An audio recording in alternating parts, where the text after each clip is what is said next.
मैं नहीं उठाऊँगी, मैं नहीं उठाऊँगी कॉल अब। किसी का भी कॉल आ जाएगा नहीं उठाऊँगी। जब पढ़ने में जब वीडियो बनाओ तो कॉल आते रहते हैं। बिकॉज़ बच्चों को लगता है अगर मैंने पढ़ाई कर लिया है तो बस मतलब अब हो गया, लाइक मेरे नंबर तो आ ही जाएँगे। Hi everyone, welcome back to my channel. I hope you guys are doing good at your homes. And today we are going to do a very good video which is not really talked about. This topic is like मुझे लगता है ये topic बहुत ज़्यादा avoid हो जाता है बच्चों से during their preparation for any exam, चाहे वो बोर्ड का एग्ज़ाम हो, चाहे वो कोई भी एग्ज़ाम हो, कोई भी रिटन एग्ज़ाम की मैं बात कर रही हूँ। बिकॉज़ बच्चों को लगता है अगर मैंने पढ़ाई कर लिया है तो बस मतलब अब हो गया, लाइक मेरे नंबर तो आ ही जाएंगे अब। बट ऐसा कुछ भी नहीं होता है। राइटिंग पैटर्न बहुत मेन कंपोनेंट होता है। हो जब आप एग्ज़ाम देने जा रहे हो तो आपको राइटिंग पैटर्न पे सबसे ज़्यादा वर्क करना चाहिए मेरे हिसाब से। आगे चल के मैं इस वीडियो में बहुत सारे ऐसे पॉइंटर्स बताऊंगी जो आपको अच्छे मार्क्स गेन करने में हेल्प कर सकता है। स्टार्ट करते हैं। The first thing is ideal answer structure. Ideal answer structure का मतलब होता है कि आपको अपने हर एक आंसर का स्ट्रक्चर कैसे रखना है, आपके आंसर का पैटर्न क्या होने वाला है। लाइक आप जब आंसर आपका कोई चेक कर रहा है, टीचर चेक कर रहा है, तो वो किस पैटर्न पे बिलीव करेगा। अच्छा ये फर्स्ट पैराग्राफ है तो पक्का ये इंट्रोडक्शन होगा, अच्छा ये सेकंड पैराग्राफ है तो ये बॉडी होगी, अच्छा ये लास्ट पैराग्राफ है तो ये कंक्लूजन होगा।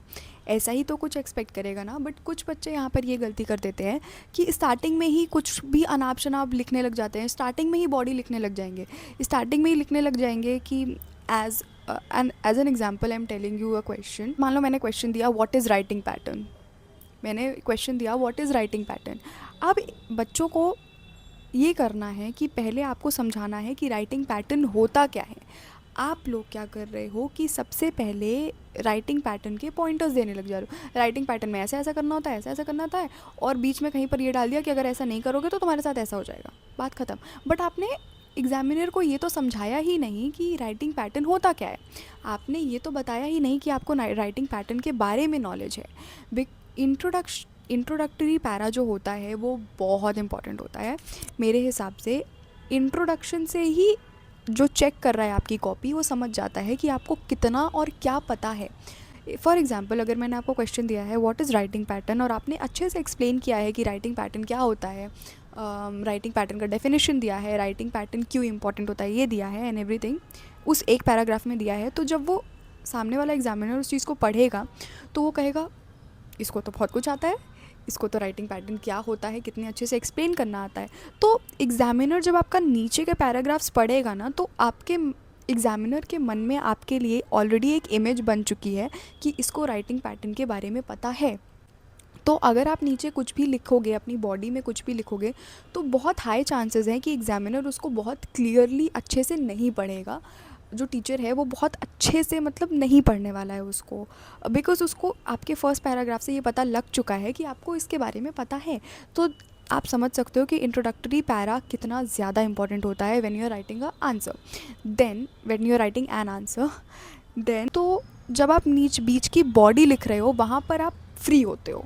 वहाँ पर इंसान तब पहुँचेगा जब आपका या तो इंट्रोडक्शन अच्छा ना हो, और या तो कंक्लूजन अच्छा ना हो, और या तो आपकी राइटिंग अच्छी ना हो। इंसान अगर आपका इंट्रोडक्शन पढ़ता है और वो बहुत अच्छा है, बहुत अच्छे से लिखा हुआ है, बहुत अच्छे से प्रैक्टिस्ड है, तो मेरे हिसाब से आपका बॉडी के लिए आप बिल्कुल फ्री हो जाते हो। आप बॉडी में 2 लाइन्स रिपीट भी कर जाओगे तो शायद सामने वाले को समझ में ना आए। आई am telling you the tricks, I am not saying कि ये सब चीज़ें सही है करना, but it is what it is, ऐसा होता है और आप कर सकते हो। मैं तो ऐसा ही करती हूँ।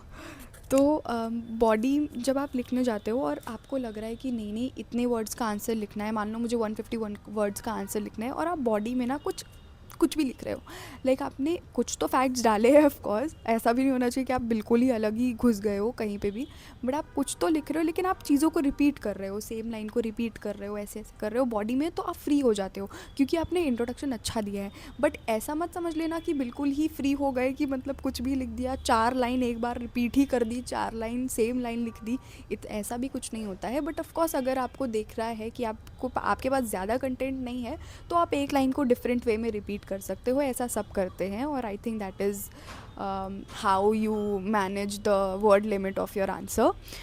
Then comes the conclusion. Conclusion में आपको इंट्रोडक्शन और बॉडी का पूरा जिस्ट देना है, समराइज़ करना है और बताना है कि जो भी आपने इंट्रोडक्शन और अपने बॉडी में लिखा है उसका मतलब क्या है, उसका जिस्ट क्या है और वो आपने क्यों लिखा है। बस इतना आप समझ जाओगे तो आपको कंक्लूजन लिखना आ जाएगा। क्यों करेगा, जो भी आपने राइटिंग पैटर्न के बारे में बताया कि आपको इंपॉर्टेंट पॉइंट्स हाईलाइट करने हैं, आपको अपनी राइटिंग अच्छी रखनी है through out the answer and everything, तो आपको क्यों करना है। बस कंक्लूजन इतना सा ही होता है। कंक्लूजन आप 3 से 4 लाइन का भी लिखोगे तो वो चल जाएगा। बस आपको अपने आंसर को जस्टिफाई करते हुए ये बताना है कि आपने वो आंसर क्यों लिखा है, why is it important. That's it. Now comes how to highlight your points. इसके कोई भी आंसर आप पकड़ लो, कुछ भी पकड़ लो, तो उस आंसर में कोई 2-3 वर्ड्स ऐसे होंगे जो बहुत इंपॉर्टेंट होने वाले हैं। कोई 2-3 वर्ड्स तो ऐसे होंगे जो आपको लग रहा है कि बहुत ज़्यादा इंपॉर्टेंट है, कि मतलब अगर ये वर्ड है उस आंसर में तो ऑफ कोर्स आपका आंसर सही होगा। तो उसको आपको हाईलाइट करना है, जिसके लिए आप परफेक्टली श्योर हो। कभी कभी बच्चे ज़्यादा ओवर स्मार्ट बनने के चक्कर में गलत वर्ड्स को हाईलाइट कर देते हैं और वो एग्जामिनर पकड़ लेता है और फिर आपके नंबर काट लेता है और फिर वो आपकी बॉडी को अच्छे से पढ़ने लग जाता है, जहाँ पर आप मात खा जाते हो। आपको अपने इंट्रोडक्शन में भी हाइलाइट्स देने हैं, अच्छे अच्छे वर्ड्स को हाईलाइट करना है जिसके लिए आप श्योर हो कि हाँ ये तो इस आंसर में होगा ही, आई एम श्योर कि ये सही है। उसको ही हाईलाइट करना है, ज़्यादा भी नहीं हाईलाइट करना है कि आपने एक लाइन में 4 वर्ड्स को हाईलाइट कर दिया, उसमें से 2 वर्ड्स तो गलत ही हैं।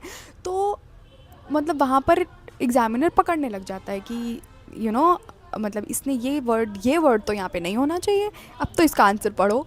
एंड देन फिर वहाँ पे कोई ना कोई गलती तो एग्जामिनर निकाल ही लेगा। तो आई थिंक वहाँ पर सबसे ज़्यादा वर्क करना चाहिए। हाईलाइटिंग इज़ अ की। ओके, वहाँ पर आप बिल्कुल भी वो ये नहीं हो सकते हो, मतलब आप मत हाईलाइट करो चलेगा, बट गलत मत हाईलाइट कर देना कभी भी। अगर आपको अपने आंसर में थोड़ी सी ऐसी है कि नहीं इसमें कुछ तो मुझे बहुत ज़्यादा श्योर नहीं हूँ मैं इस आंसर के लिए, कुछ ना कुछ तो आपने सही लिखा ही होगा, कुछ ना कुछ तो सही लिखा होगा ना उस पूरे अपने आंसर की बॉडी में।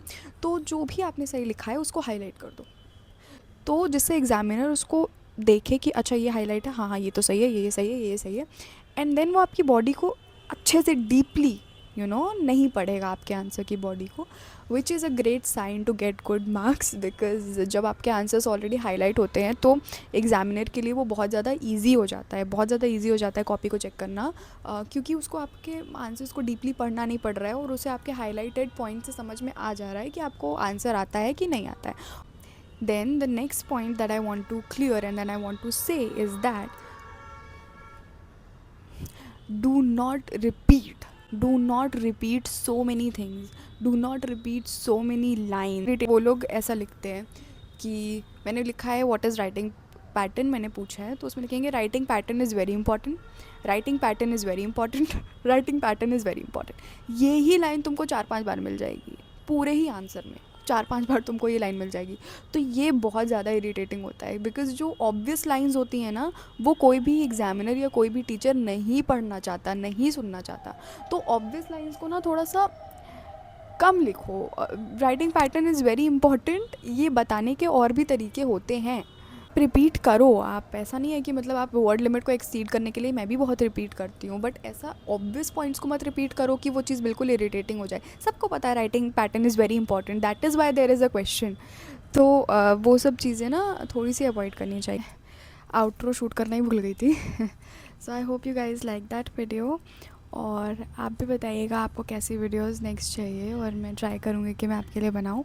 और मैंने जितने भी पॉइंटर्स बताए हैं आई होप आप उसको यूज़ करोगे और आपके नेक्स्ट एग्ज़ाम में उसको अप्लाई करोगे और आपको हेल्प मिलेगी।